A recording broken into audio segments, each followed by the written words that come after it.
Good morning. मैं Alka Singh, D.Ed. SCHI second year 4th semester को paper 10 जिसका नाम है family, community and hearing impaired child. आज मैं आप लोगों को यूनिट 1 का 1.2 पढ़ाऊँगी जिसका नाम है importance of family involvement and support, जिसका अर्थ है परिवार की सहभागिता एवं सहयोग का महत्व दिव्यांग बच्चों के प्रति। जैसा कि हम लोग जानते हैं, बच्चे की प्रारंभिक शिक्षा घर में ही होती है। परिवार में सीखी गई बातों पर बच्चे का भावी जीवन निर्भर रहता है। उसके प्रारंभिक अनुभव उसकी समस्याओं के आधार बन जाते हैं। माँ का बच्चे पर सीधा और सबसे पहला प्रभाव पड़ता है। माँ के प्रभाव के पश्चात बच्चे पर पिता, दादा दादी, चाचा चाची, भाई बहन व घर के अन्य सदस्य तथा घर में आने जाने वाले लोग अपने व्यक्तित्व का प्रभाव छोड़ते हैं। बच्चा घर में जाने अनजाने में जो कुछ सीखता है उससे उसके परिवार की परंपरा, सभ्यता और रुचि का बोध होता है। कुछ परिवार अपने श्रवण बाधित बच्चे की शिक्षा और व्यवहार कुशलता के लिए अच्छा वातावरण तैयार नहीं कर पाते हैं, जिससे बालक या बालिका का विकास सही दिशा में नहीं हो पाता है। घर में अच्छा वातावरण न होने के कई कारण हो सकते हैं, जैसे घर की आर्थिक स्थिति ठीक नहीं होती है तो श्रवण बाधित बच्चे के लिए उपयुक्त शैक्षिक सुविधाएं जुटाना कठिन हो जाता है। इसके अतिरिक्त कुछ माता पिता जानते ही नहीं हैं कि उनके श्रवण बाधित बालक या बालिका के विकास के लिए कैसा वातावरण होना चाहिए। इसलिए वे अपने बच्चे के विकास के लिए अच्छा वातावरण तैयार नहीं कर पाते हैं।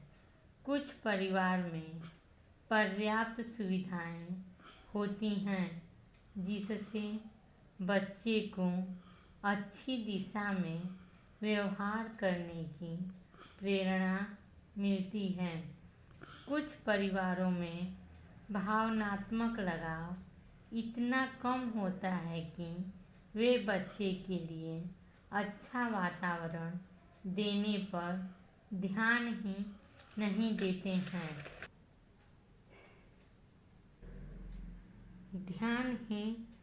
देते। घर का वातावरण स्वास्थ्य की दृष्टि से अच्छा होना चाहिए। घर में शुद्ध हवा आती हो,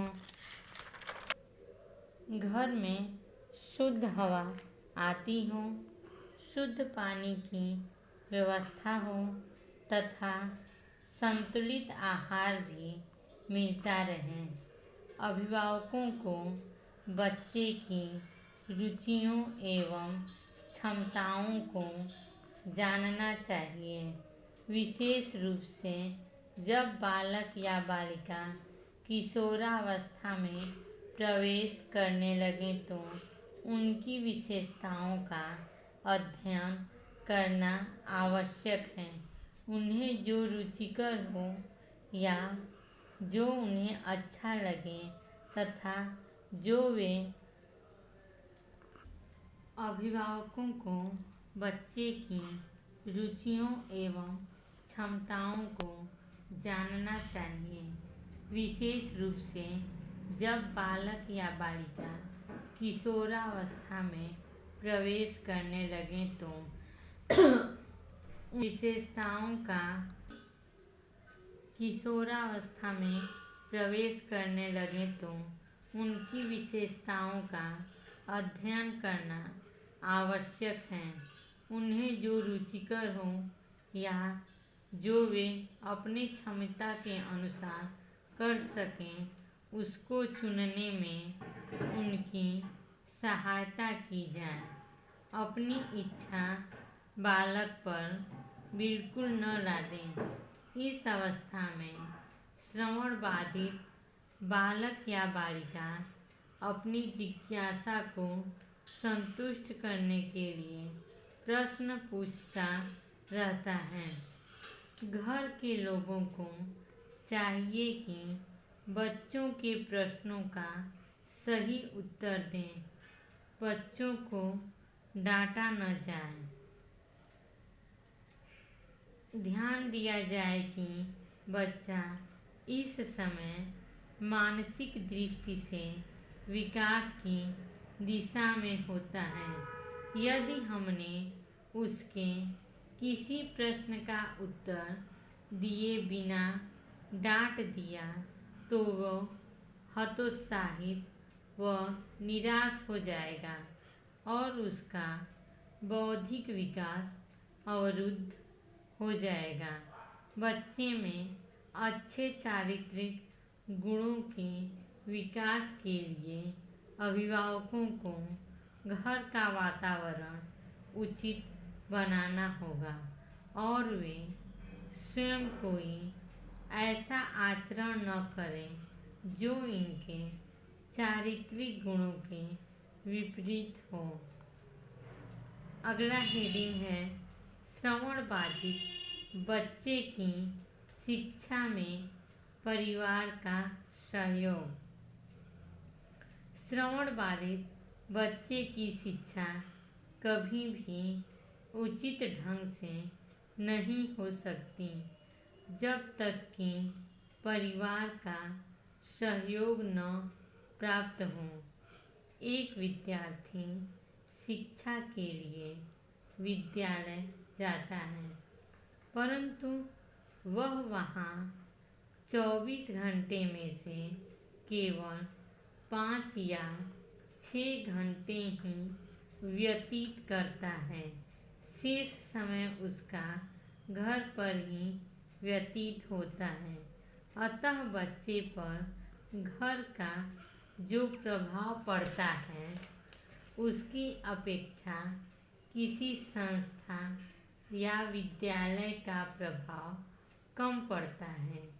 यही कारण है कि शिक्षा प्रदान करने में तथा उनका सर्वांगीण विकास करने में परिवार का सहयोग अति आवश्यक है।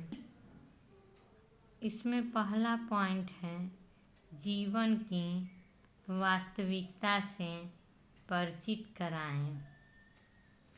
परिवार वालों को श्रवण बाधित बच्चों का ध्यान कामकाज की ओर आकर्षित करना चाहिए, जिससे वह जीवन की मूल आवश्यकताओं के संबंध में अवगत हो सकें। परिवार में दुख, सुख, निराशा, समस्या इत्यादि सब आते रहते हैं। यह सब बच्चों को जीवन की वास्तविकता से परिचित कराते हैं, परंतु यह सदैव याद रखना चाहिए कि घर का वातावरण इतना क्लेशपूर्ण न हो कि बच्चे को प्रसन्नता का अनुभव ही न हो। दुख का अनुभव जीवन को समझने के लिए आवश्यक है। परंतु यदि बच्चे कभी भी आनंद का अनुभव न करें तो ऐसे घरों से घृणा करने लगते हैं। घर का दुखमय वातावरण बच्चों को मानसिक दुख से परिचित करा देता है। यह भी ठीक नहीं कि बच्चे को दुख के निकट ही न आने दिया जाए। ऐसे बच्चे बड़े होकर जब जीवन की वास्तविकता से परिचित होते हैं तो और उन पर कोई विपत्ति आती है तो वे उस विपत्ति का सामना करने योग्य नहीं होते हैं और जितना अधिक कष्ट नहीं होता है उससे अधिक वे मानसिक दुख से पीड़ित हो जाते हैं। अगला पॉइंट है धर्म की शिक्षा प्रदान करना। बच्चे के परिवार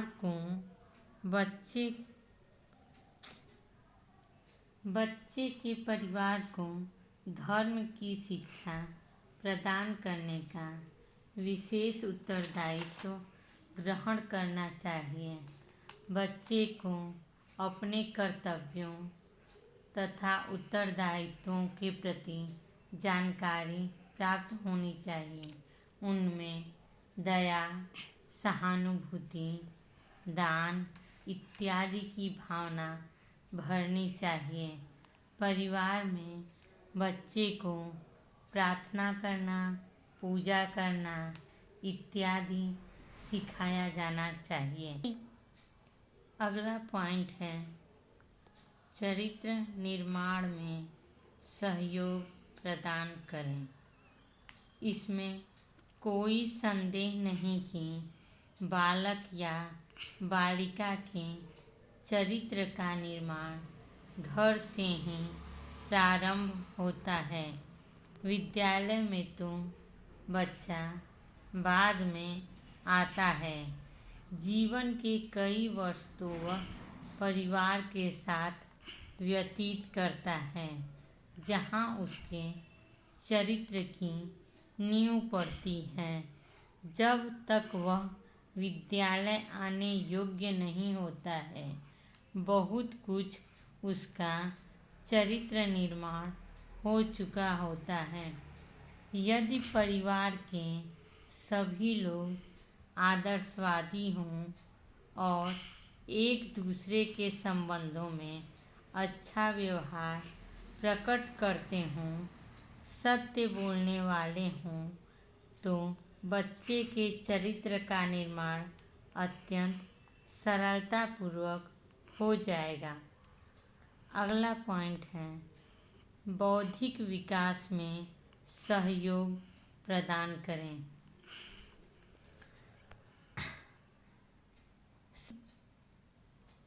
श्रवण बाधित बच्चे के परिवार का वातावरण उसके बौद्धिक विकास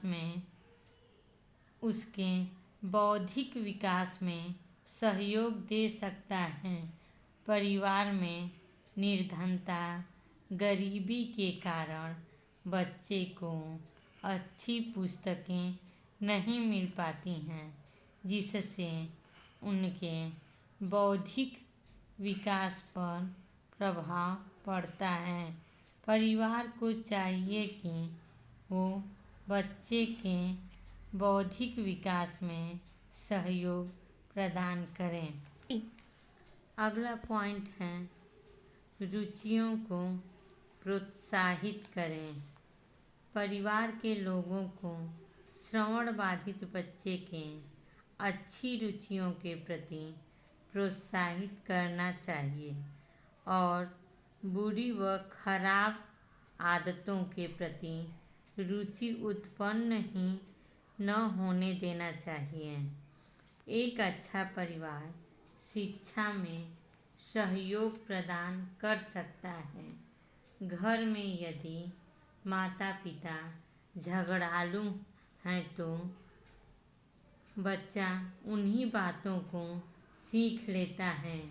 बहुत से माता पिता बच्चे को बहुत मारते पीटते हैं और जब बच्चा विद्यालय जाता है और आपस में जब उसके साथ ऐसा होता है तो बच्चा उसमें रुचि लेने लगता है। बहुत से माता पिता बच्चे को ज़बरदस्ती पढ़ाने बैठा देते हैं जिससे बच्चा पढ़ने में रुचि भी नहीं लेता है और माता पिता से भी रुष्ट हो जाता है। अगला पॉइंट है शारीरिक विकास की ओर उचित ध्यान देकर। शिक्षा द्वारा बच्चे का सर्वांगीण विकास किया जाता है, पर बिना शारीरिक विकास के द्वारा दूसरा विकास संभव नहीं है। यदि बच्चे को घर में पौष्टिक भोजन मिले, घर का वातावरण अच्छा हो, आसपास खेलने कूदने इत्यादि की सुविधाएं हो तो बच्चे का शारीरिक विकास सुगमता से हो जाता है। अतः परिवार को चाहिए कि बच्चे के शारीरिक विकास में सहयोग प्रदान करें। अगला पॉइंट है स्वतंत्र वातावरण प्रदान करें। परिवार वालों को श्रवण बाधित बालक या बालिका को कठोर नियंत्रण में न रखकर उन्हें स्वतंत्रता प्रदान करनी चाहिए जिससे बच्चे का विकास सही दिशा में हो। आज मैंने आप लोगों को श्रवण बाधित बच्चे के प्रति परिवार की सहभागिता एवं सहयोग के महत्व को बतलाई हूँ। अब आप लोगों को असाइनमेंट के तौर पर एक प्रश्न दूंगी। आप सभी लोग उस प्रश्न का उत्तर ग्रुप में अच्छे से पढ़कर लिखें और सेंड कर दें। आज का प्रश्न है श्रवण बाधित बच्चे के प्रति परिवार की सहभागिता एवं सहयोग के महत्व को बतलाइए। आप लोग एक बार फिर से इस टॉपिक को पढ़ें और इसका उत्तर लिखकर ग्रुप में सेंड कर दें। धन्यवाद।